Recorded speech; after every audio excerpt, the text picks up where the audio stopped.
I wanted to start off saying thank you to the wonderful parents who made today happen, and everything with this weekend and everything today has been beautiful. And also a quick shout out to my second mom. Happy birthday, Linda. Without you, this wedding would not have been this amazing, and it's everything that her Pinterest board looked like and more. Kristen, you make the most gorgeous bride, and Zach, you clean up well too. You look very handsome. Kristen and I have known each other since the awkward days of middle school. We met in science class building SpongeBob cars. Throughout the years, we've bonded over many things, and one of those things has been music. No, we aren't good at singing or musical instruments. We let other people do that for us. We started listening to country music. We were convinced that we were Southern because we had cowboy boots. We'd wear our jean skirts and blast country music while going off-roading in her Saturn. We only hit a sewer once, and all for the purpose of trying to get mud on the tires. It was disappointing when we took a trip to Panama City Beach with fake names and accents, and were told that we sounded like Yankees. There, we bought Yoo-Hoo because of a Kenny Chesney song, which, by the way, was terrible, and learned to yell "Roll Tide" like we knew what it meant. After country, we took a turn to rap music. For those of you at Kristen's bachelorette party, you know how that turned out. For those of you that weren't there, she rapped an Eminem and Rihanna song. We would fold foil gum wrappers over our teeth to act like we had what Nelly would call a grill. We'll just stop at that. We moved apart to different colleges, but that never changed us. It was probably the best decision that we made as we both met our husbands in college. Which leads me to Zach. I knew you before you and Kristen even started dating. Kristen called me after the famous Beach Bash luau.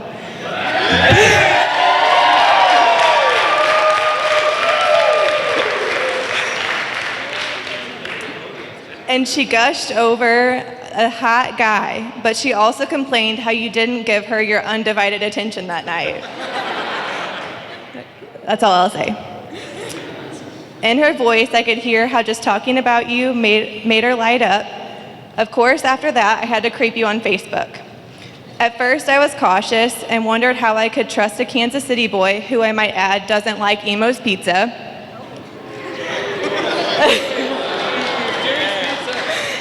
to take care of my best friend. But then I met you. I saw how perfect you were together and how you cared for her.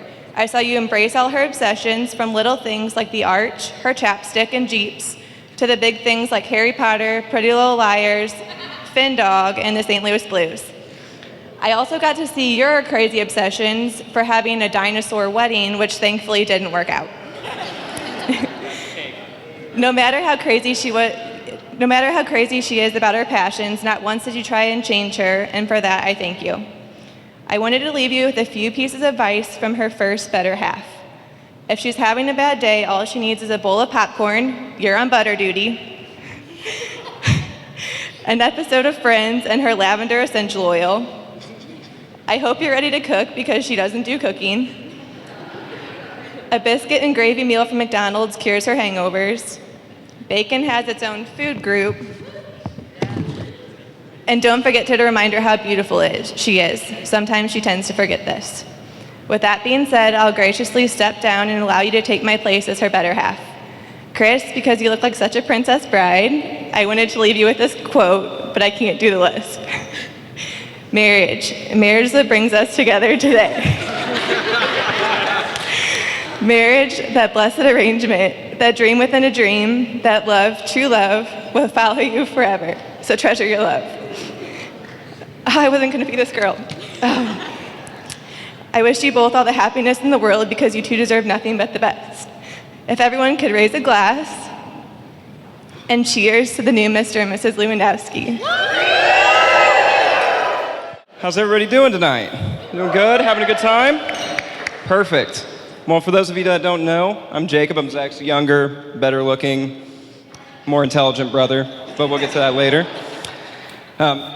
Zach, when you asked me to be your best man, as a younger brother, I was excited and elated. For years, I spent multiple hours trying to get into your room, play video games, hang out, all to be relegated to the doorway. Now, you can watch from the doorway. You remember that? Earn it I did, because standing here I am. You have done better than I ever thought you could.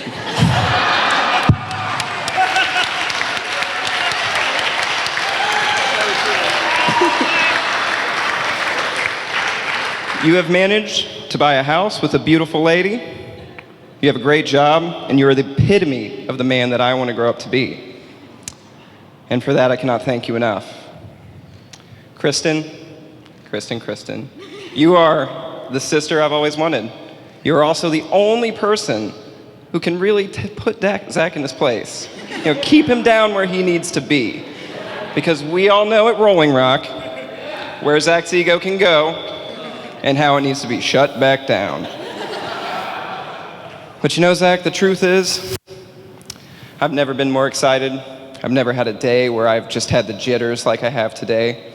And it's honestly because I'm really excited. I am genuinely excited to see all these new faces, 2 families joined into one. I mean, imagine that. That is a cool thing. You have friends, old family, new family, and we're all here today to celebrate the couple of the year. So, as we have already done 3 times today, let's raise one more glass for the couple of the year, Zach and Kristen. Hey. This is my second time doing this, and I feel extremely honored to be up here doing this. So, love you. Didn't have a choice. You're so good the first time. Yes, yeah, thank you. So anyway, I think I'll start with something that my father-in-law said. Kristen, how do I describe you?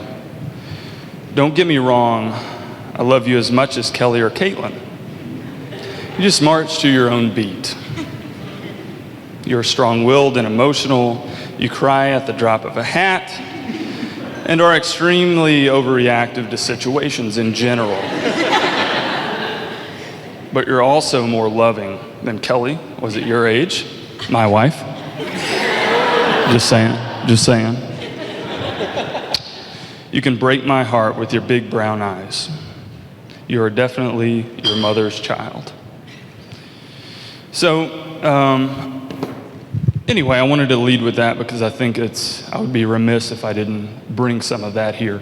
But I think one of the first times that I heard a story about Kristen was when Kelly told me a story of an aerosol gun. And bear with me, follow, if you will. Mr. Will, being a fan of riding, had an affinity for guns too. And with these guns, although not real, I'm going to use air quotes a couple times, he had aerosol guns. And I think there was one particular evening in which Kristen was kind of being challenging or difficult and, yeah, shocking. And Will was showing off his new toy, a new pistol aerosol gun, and saying, "Here, Kristen, look at this, and look how this action follows, and look how this clips back, and all this happens." And out of the side, just kind of off to the side, Linda's saying, "Will, you better be careful with that, or you're gonna..." And then a shot rang out. And with this shot, Kristen fell. And so, Kristen's writhing around on the floor and like having difficulty and unconscious and having a lot of trouble with this. And so before Linda can catch kind of what's going on, she's whispering, "You owe me blues tickets." And Will's saying, "Get up, get up, get up." I think they went to a blues game shortly thereafter. Just saying. But probably my favorite story, and I'm going to tell a couple more, so bear with me again, was at a Mexican spot. Manchester Road, Senior PK. Audibly, she says, no. We were having libations, drinks, and we were overserved. Kristen and I, Kelly was the driver this night, and for some reason I looked over and Kristen's affect is just kind of flat. She's looking at me, staring, going like this. And so I kind of turned to her and I said, what is going on? And she said, well, there's this lady behind me that's whispering things like, you all need to shut up. Keep it down. And I was like, are we not in a bar? I think we're in a bar. So I said, is there a problem across the table? She said, I'm sorry. So as if speaking into a microphone, I said, is there a problem? She said, you need to tell her to be quiet. I said, well, we're at a place where drinks are had and conversations are had, so I think you need to move on out. And so eventually, Kristen and I kept drinking and things kind of escalated, but eventually we moved to a different table where all was well. The lady said that she was journaling in a bar. Does that happen? She was writing about her dad or something. I don't know what it was, but nevertheless, she was writing and journaling. So we moved tables, the night was over, but pretty interesting night where I said to the lady, is there a problem with my sister? And that was the first time I called her my sister.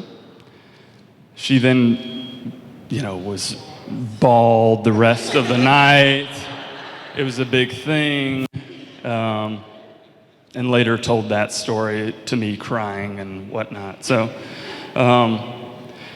enter Zach. And probably one of my favorite people sitting in this room tonight. I think a little dramatic, no. But seriously, for what he's done for Chris. And I think the first time that I knew of Zach coming to St. Louis was one Christmas ago. Kristen had chipped her tooth. And this was early in their relationship. And so I kind of walked into the eye of the storm that was the middle of Linda's kitchen. And Kristen's like ranting and raving and saying, I'm gonna call the cops. About what? I chipped my tooth. What? And Zach's coming into town and no one knows him. And I really like this guy. And so, anyway, that kind of spiraled out of control and knew that Zach meant a lot, as he does to all of us. But I think my favorite thing about Zach is the gift giving. And for those of you that have been around at Christmas, I don't know why I'm pointing out there like you all have been there, but follow me. Zach has a propensity to give interesting gifts. Pink fuzzy slippers fit that mold. That vibrated. Thank you for that little anecdote. And so really when Christmas comes around, it's a Christmas for all of the family members because we're thinking this is going to be a great thing. Not only do we get presents, but we get the present of Zach giving Kristen presents.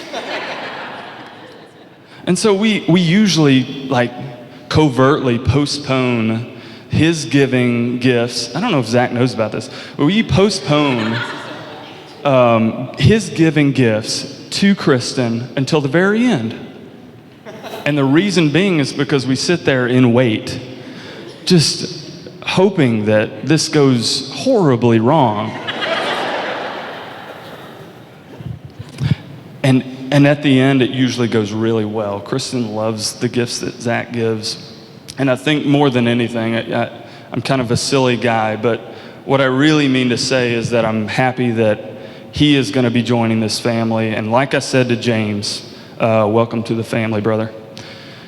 So I think I just want to say welcome to everybody. I really appreciate everybody coming. It means a lot to me. It means a lot to them. It means a lot to the family. So thank you, everyone. If you'll raise a glass and toast to Mr. and Mrs. Lewandowski.